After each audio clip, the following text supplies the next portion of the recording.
কিরে ভাই কি করিস? বসে আছি দেখো তো এভাবে কেন বসে আছিস ভাই? তুমি আসবে বলে আচ্ছা তোর মন খারাপ কেন? একা একেলা মন আরে ভাই আমি থাকতে তুই একা কিভাবে? তুই কে আমার আমি কে মানে?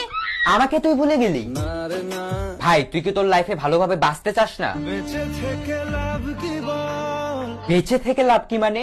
মরে গিয়ে তুই কি করবি? তারা হয়ে চলে যাব হ্যাঁ আরো? পাখি হয়ে ধরা দেব ভাই তুই চেষ্টাটা কি করছিস বলতো? তাকে আটকে রাখার চেষ্টা ভাই দেখ যে চলে গেছে তার কথা ভেবে আর নিজের সময় নষ্ট করিস না, মুভ অন কর। না রে না না মানে এভাবে তুই আর কতদিন থাকবি ভাই? জানি না যাব কদ্দূরে এখনো ভাই আমি তোকে ভালো মতন বলছি তুই ওকে ভুলে যা, আমি ওর চেয়ে আরো অনেক ভালো মেয়ে তোকে এনে দেবো। লাগে না তাহলে এভাবেই থাক শালা, আমি চললাম।